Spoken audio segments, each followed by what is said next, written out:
So if we think about the way that children, young people and families respond to potentially traumatic events, in fact, some of them seem to be pretty unaffected. They seem to sail through things without having too much difficulties. Others will begin by being really distressed and have a lot of difficulties. And many of those, actually, they will recover. And over time, that distress and those difficulties will reduce. For some of them, they'll keep that high level of difficulties. And those are the ones that hopefully can make it to therapy. But for me, the question is, what can we all do as a society to really enhance the chance for recovery? What does the evidence say, the research evidence say about that environment where they are most likely to be on that recovery trajectory? Quite a while ago, 2007, there was a review of all the literature, all the stuff we understand about trauma.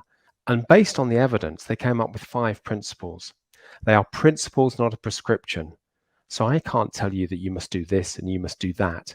I don't know your schools or your children or the individuals coming there, but there are these principles that you will know how to put into place in your classrooms, in your playgrounds. And I like the fact they're based on the evidence. They're not just someone's had these ideas. This is based on pretty solid evidence. And these 5 principles are: how do you help the young person and the family and the children to feel safe, to feel calm, to feel connected, to feel they have some sense of agency, and to feel a sense of hope and optimism.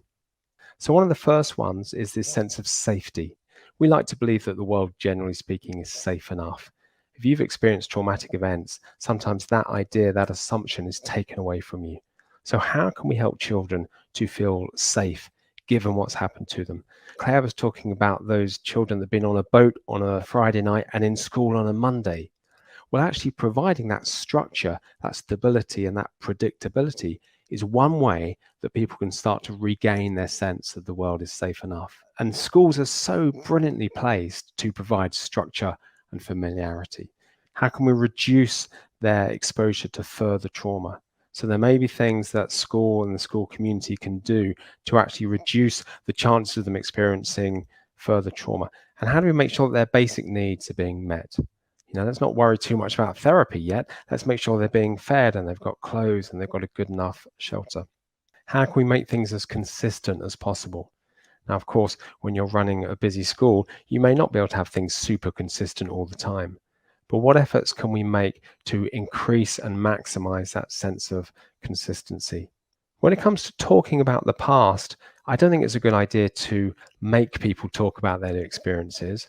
But neither do I think it's a good idea to avoid them. So if a young person starts to talk about what's happened, I think the trick is to allow them to tell their story. That's one of the ways that they will process these memories, is by telling the story. And rather than waiting on the waiting list to see someone in CAMS, if they're able to tell someone along their journey, along the way, about what's happened, I think that can be really useful.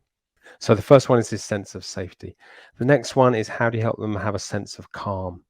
How do we help people to regulate their emotions? If any of us experience a stressful event, then we might have a shot of adrenaline. We have that energy to help us get out of the way of the runaway truck or to push someone away who's trying to take our phone. And then it comes back to our resting level. If you experience a traumatic event rather than a stressful one, actually often you stay on this higher level of arousal.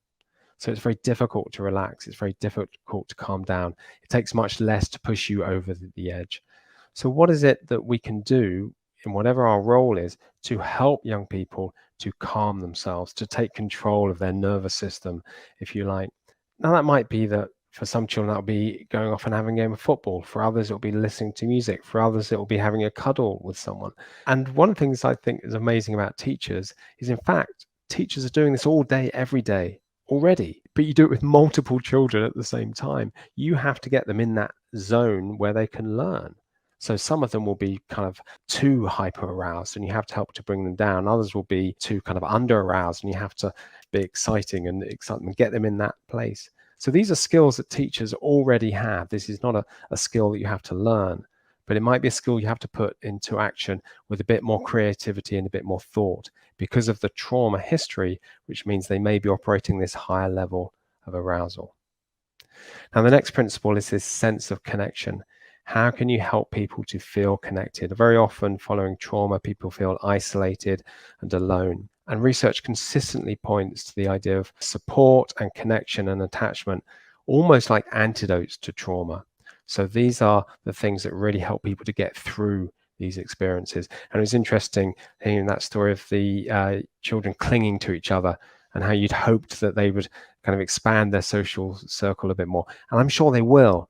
But actually, right now, they need to kind of ground themselves. And I think clinging to other people who perhaps have been through something similar, who that they can communicate with, that's absolutely the right first step. And then as they start to grow roots, as they start to feel more relaxed, they'll be able to open up their social circle.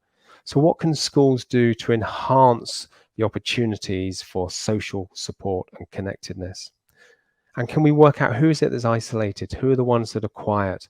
Often it's the loud ones that take our attention, but who are the children we might be missing because they're quiet? Can we make sure that they are also connected? Sometimes traumatic events can shatter someone's assumption that they have a bit of control over what's going on around them. We like to believe that we have some control, but traumatic events will often take that assumption away. So how can we help them re-find that sense of agency or self-efficacy? Are we able to collaborate with them, give them choices where that's realistic? And rather than just do everything for them, actually, how can we help them to do things for themselves? And it can be very tempting sometimes to rush in and help and rescue people. But actually, our role is to help them develop the skills and the ability to do things. I have a 7-year-old. If I tied his shoelaces every time they came undone, he would never learn that skill himself. So it's important that we understand our role here is to help people to make decisions for themselves and to do things for themselves. And then that last one was a sense of hope. How can we help people to understand about their futures and to look to their futures with a positive outlook, given what's happened to them? That may be a real challenge. And we don't want to minimize their past. We don't want to say, oh, yeah, but don't worry, what about the future? So we really want to listen into their stories and their distress, but also help them to realize what skills they bring with them. What are their resilience factors, if you like? How are they coping with this stuff? Yeah, this was really difficult. So how have you coped? What strengths have you brought with you that are enabling you to cope with this? And how are you going to put those strengths to task in the future?